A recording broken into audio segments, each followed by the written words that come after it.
Good morning, everybody. Today we're going to talk about being successful in sales, what it takes out there, what our attitude has to be, and what kind of beliefs that we have to have. Remember that if we're going to take advice from people in sales, we want to take advice from 20%ers. Remember, 20% of the people in the business are doing 80% of the business. So if we're going to take advice from people, make sure it's somebody successful. We should all know by now that when we're out there, a third of the people that we're going to talk to are never going to buy from us. No matter how good we get, they'll never buy. A third will buy no matter how bad we are. Just because we got out of our car and we knocked on their door, they were ready to do it. The other third is where this is going to help you. It's going to help you to figure out what to say, what not to say, and how to influence our customers in a positive way. I mean, I guess, is attitude important to our success? Absolutely. You guys wake up this morning, jumping out of bed, ready to go? Probably not. But there is estimated 5 million Americans that are ready to go at 5 a.m., ready to go. 90% of these people are under the age of 5, right? Young kids. Kids don't take rejection personally or get depressed. If your kid says to you, I want some ice cream, what's coming 3 seconds later? I want some ice cream, right? Because kids don't take that rejection personally. They don't get depressed. They get creative. They come up with a better way to ask. How many closing techniques do your kids have?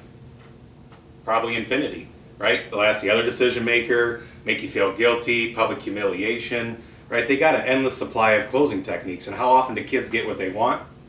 Pretty much all the time. So why is it then we get older, we become lazy, negative, cynical, and depressed? One guy said, my kids. But realistically, it's negative people. Anybody out there got a negative person in your life, likes to give you advice? Don't point it for next to you. But if you guys would make this commitment with me today, if you guys could put your right hand in the air and repeat after me. I hereby commit, from this day forward, I'll never take advice from anybody more messed up than I am. Right? We want to stay away from messed up folks. If you guys are going to get good beliefs and good work strategies, you're going to want to take advice from 20%ers. Human interaction is a lot like the game of volleyball. You guys all played volleyball? Right? There's bumps, sets, and spikes. And what you guys want to avoid when you're talking to people are those spikes.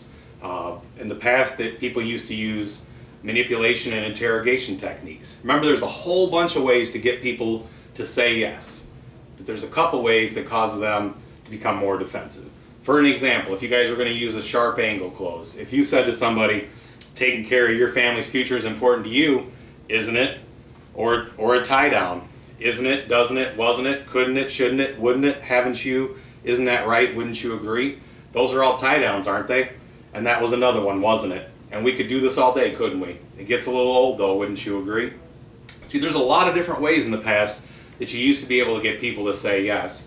And with these processes, you're going to want to understand the most important thing that I'll teach you guys today is that when you talk to your customer, they talk to themselves. So I'll say it again. When you talk to your customer, they talk to themselves. In fact, our customers talk to themselves all day long, 60,000 times a day, sometimes even out loud. And for us to be a better communicator, we have to understand that when we're saying things to our customers, that is causing them to say things to themselves. So that's why we can't use the words I and you. So as an example, if you guys went up to somebody and said, let me show you what I can do for you, right? That simple sentence has two subjects. So we want to be able to communicate more effectively with our customer and communicate to them on their level. What I'm going to go over today is some simple tips for you guys on how to build a stronger relationship with our customer and actually how to build rapport. Remember that 80% of what a customer is going to buy is going to be us. That relationship, that feeling that they're going to have created by the time we knock on their door to the time we leave. And it's important for us to get those defenses down so that people's ears are open, because otherwise we're talking to the wind. Our first stage of rapport, those of you that are taking notes, you're going to want to jot this part down. First part of rapport is called social rapport. So if you guys want, just draw an imaginary triangle, and then the first part up here, you're going to write social rapport. Now you have social rapport with a lot of people. Hi, hello, how are you doing? In fact, typically everybody knows about 250 people roughly. So, as an example, if if you guys were going to go knock on somebody's door, knock, hi, I'm Santo with Comcast. We got two options at this point. We can either throw out a statement or ask a question. And those of you that like asking questions, when you guys walk into a store, if somebody says, "Can I help you?" Our first response in our head is typically no. Because our self-talk, again, is who is this person, what do they want, and how soon can I get rid of them? So what we want to do with our customers, especially in the beginning of our conversation, is to get them into an agreeable state. An agreeable state is the most important thing that you will learn today. Because if you do not get people into an agreeable state, then the rest of this means absolutely nothing. Because they're not going to listen. They're going to be talking to themselves out of what they're going to do the entire time. So you got to get people into an agreeable state. So, as an example, sure is a great day. Sure is a great day. So why do so many people talk about the weather? Are there really that many weather enthusiasts? No. What people are trying to do is say, "I'd like to talk to you, but I don't know how to do it." So what you want to do with people is we want to use what's called statements. And some of the best statements that we have are called pacing statements. Now, a pacing statement is a statement that's about them and their current situation. So when I go knock on somebody's door, I throw out anything is true. They come to the door and they got a dog and he's barking super loud. You guys sure don't need a doorbell around here. Or if they got a big dog, sure is a big dog. Or if they got a blue house, man, the house sure is blue.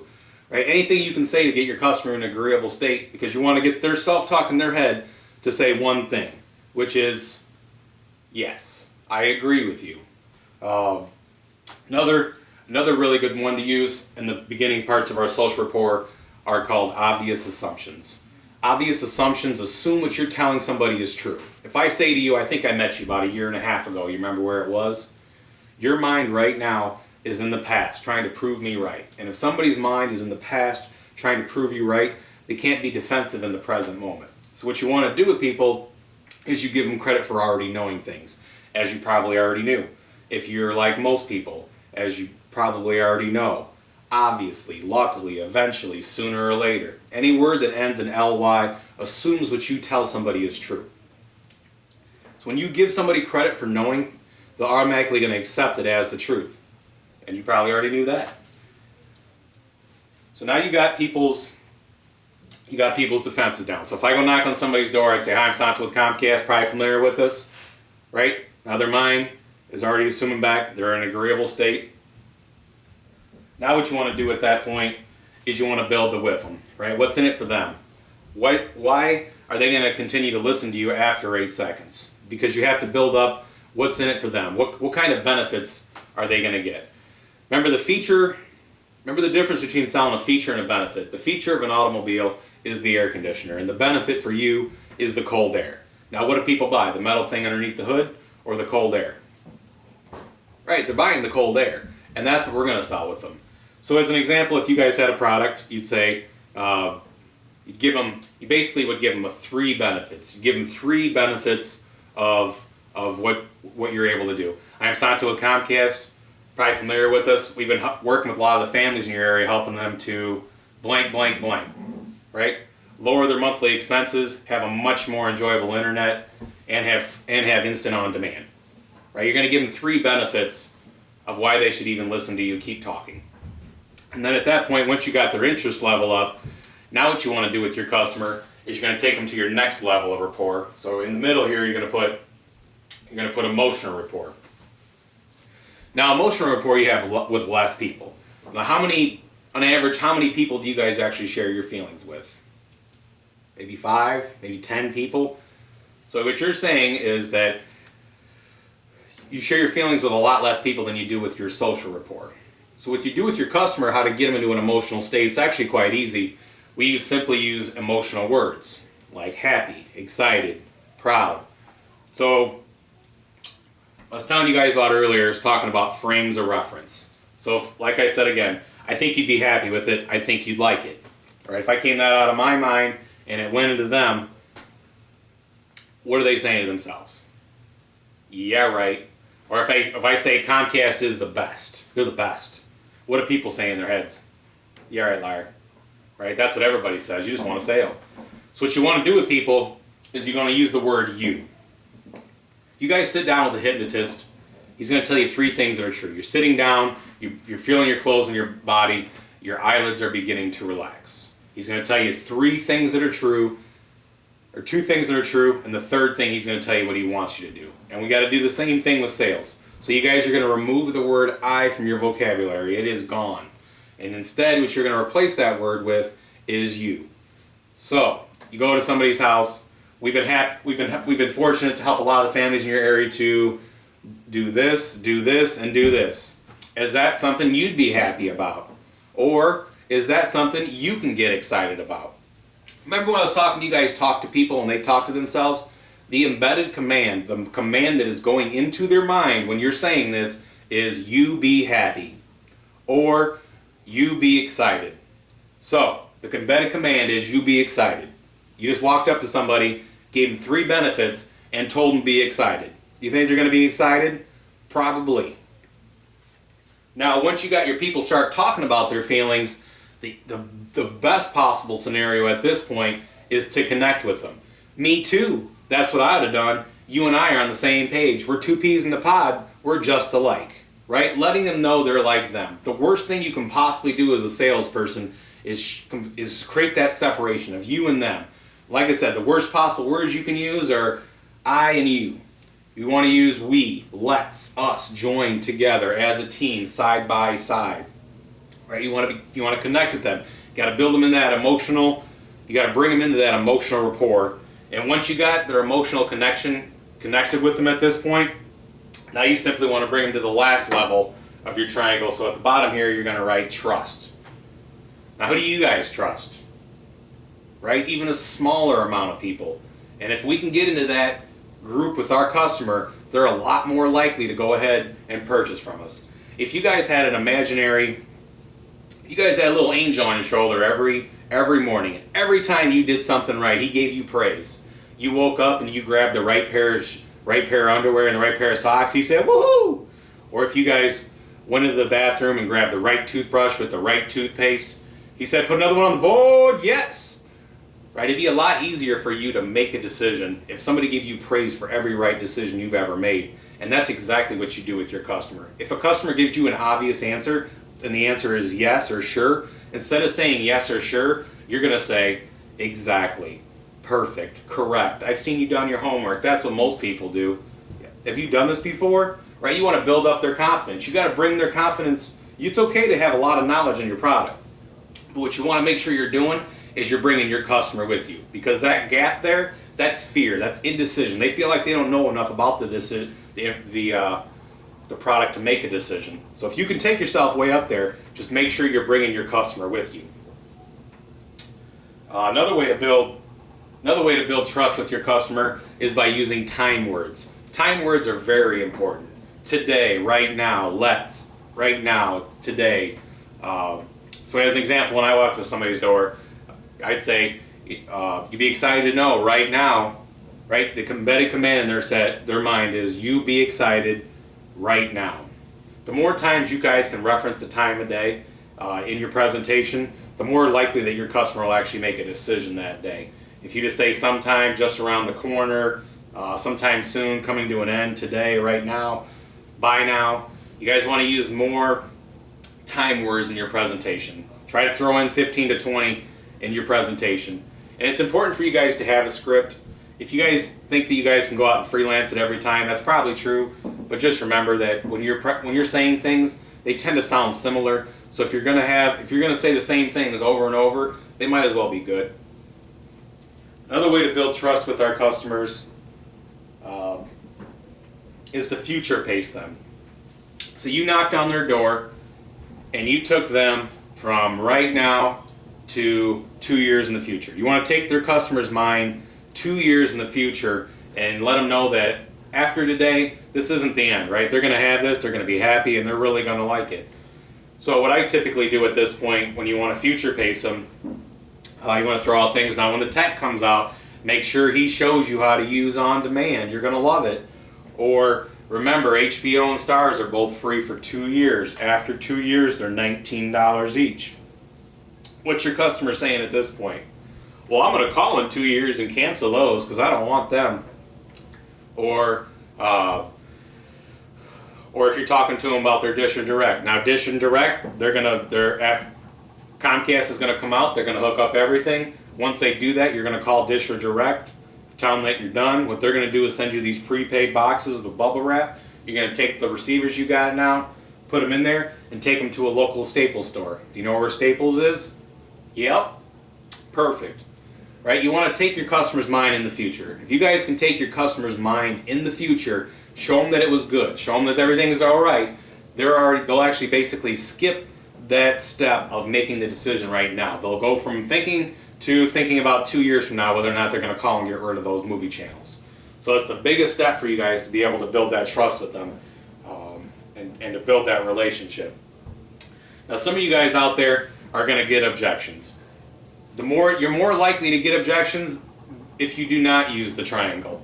The triangle, what it does is it takes people from their current situation, it gets their defenses down, it gets them excited, and it allows you to communicate at a much better level where your customers are less likely to be disagreeable or even come up with objections.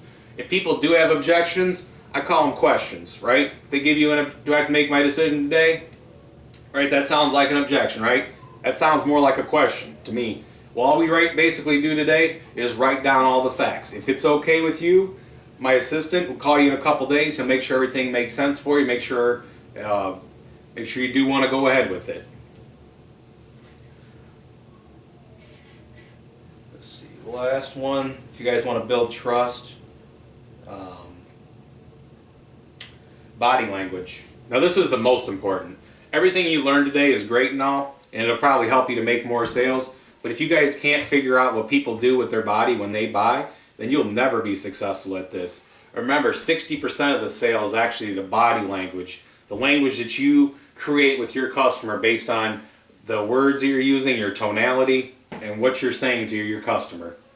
So what you want to be looking for with your customer, as you knock on your door, right? You knocked on the door. Now they're going to come to the door, right? They're coming out. What you're going to want to do right when they get to the door is take a big step back. Just take a step back and try to suck them out. Now in the wintertime it's a little bit tougher. People don't want to come outside when it's negative 20. So at that point, what I usually do at that point is I whisper so they can't hear you, and then they invite you in more than likely. So in the summertime, you knock on the door, they come to the door, you take your step back, you suck them out. Right? Now at this point they're going to have one of two things. They're either going to completely come out, or they're going to come out and they're going to still have their hand in their door, right? They got their hand in their door still. They're still feeling a little bit hesitant right now. What I'll typically do at that point is I'll ask them, do you guys got something in there burning? And then they'll say no. And then his hand will go from being on the door to not. Or if you guys go out and knock on their door and you're talking about you're giving your presentation, and they're sitting there with their arms crossed leaning back, they're not listening to you. They have already made a decision. They're going back in the house, and they're probably wondering what show they were watching, what's going on in that show at that given second. So you've lost at that point. So what you want to do is you need to change the subject at this point. You need to talk about their dog, talk about their shoes, do something, because you're down a path that you're not coming back from. What I typically like to do is use what's called a channel lineup. I use a channel lineup as my gauge to see where their interest level is. So I'll give them a channel lineup, and now if they take that channel lineup and they start folding it up while you're talking to them, that is them closing you on why they already done. They already made a decision. They ain't doing it. They just take your information and they just close it right up. Right? That's them saying no. So with their body language, they just told you no. They didn't even have to talk.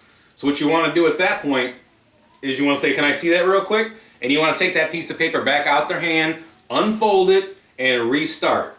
Because whatever you said last time did not work. So you need to either adjust it or talk about some more of their benefits. The most ideal body language that you guys can possibly see are people leaning forward with their hand, their chin. People leaning forward with their hand, their chin is a 99% buying sign. That means in their mind they've already made the decision to move forward. Or if they start asking you questions like when would they be able to come out and do the install, or how much money do I need up front? Those are buying questions. People are saying to you, I would like to buy from you. And at that point, you just need to shut up and pull out your order and just throw it out there and just say, you know what? Today all we basically do is get all the facts down for you. That way you can talk to the spouse, make sure everything makes sense, make sure everything makes good sense, and you guys do want to go ahead with it. At this point, normally it's about a week before we could actually come out to do the install. Because we've been doing so many in your neighborhood, it's actually closer to 2.5 weeks. So like I said, all we do today is write it down. We check back with you in a couple days, make sure everything makes sense. All right, then you're just waiting for a head nod. You're waiting for them to start just doing a head nod. Sure, that sounds good. At that point, you're gonna pull out your order and you're gonna ask them real easy yes questions, right? Are we at 212 Johnson? Or what address are we at? 212 Johnson. What's your first name and your last? And what about a good phone number to get back to you? And if it's a husband and a wife there, get the husband's name or whoever's name you're going to put it in, and then put the wife's name below it. So Lisa, or whatever her name is, you want to make sure that you have that on your information. That way when you call back, if you talk to either one of them, you've built that relationship that they like. Remember, 80% of the relationship, 80% of what they're going to buy is you. So you have to be able to adapt to your customer. The most important thing you guys will learn about body language is called mirroring and matching. Typically when you guys go up to somebody's door, you're going to be face to face with them, right? More of a confrontational. What you're going to want to do to be successful at this is to go from being face to face to being next to them. And it's really quite simple. What I typically do is just, you're giving your presentation on the front and you're face to face. Now you're going to flip it over. You're going to take your feet and you're going to slide next to them, and then you guys are going to look at this together. So now you've went from being face to face to sliding next to them. So now you guys are looking at this together as a team, right? You guys are on the same page. The main reason we're out today is most families been more budget conscious than ever. Getting people into an agreeable state is awesome, but learning how to use your body language while you do that will help you guys to take your sales to the next level. It'll help you to figure out what to do and what not to do.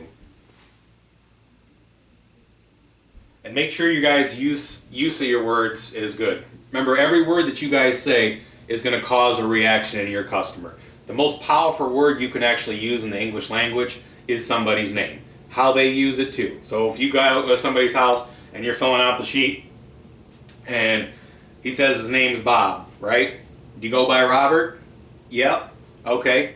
And then Bob, and then use his name again, just like he just gave it to you, because that's going to create that emotional rapport that you want. Now again, Bob, Comcast does do a credit check. Make sure your credit score is high enough and you don't have any past due bills. The last thing that we need for your account would be your social. And then you're going to go from looking at them to not looking at them, to looking at your sheet with your pen in your hand, ready to write. Now I hope some of these tips have stuck with you guys. There is some homework actually for today. If you guys could, I need you to get some 3x5 cards. I need you to get 3 of them, and I want you to put a star by the best idea you heard today. And what I want you to do is to write this one idea or technique on a card. And now you're going to put one in your bathroom, one in your car, and one in your case for work. And for the next week, I want you to look at that card and practice that technique 3 times. Every time you see that card, just practice that technique. And as you keep practicing that technique, eventually that technique's going to become part of you. And then after that, once you take the next idea that you liked and use that. If you guys can make a 1% increase in you every week, it's going to be something that's going to stick forever. It's going to make you better for a longer period, and it's going to actually raise your awareness level. We have to get our awareness up to know what it takes to be successful at this. This is year number 8 for me doing door-to-door, and every year is increased based on the knowledge, knowing that you have to evolve with it. You have to know that your presentation is going to adjust, and your awareness level of what people are doing with their body will make the most amount of difference for you. The more aware you become, the more successful you become. You guys got any questions for me? Let me know.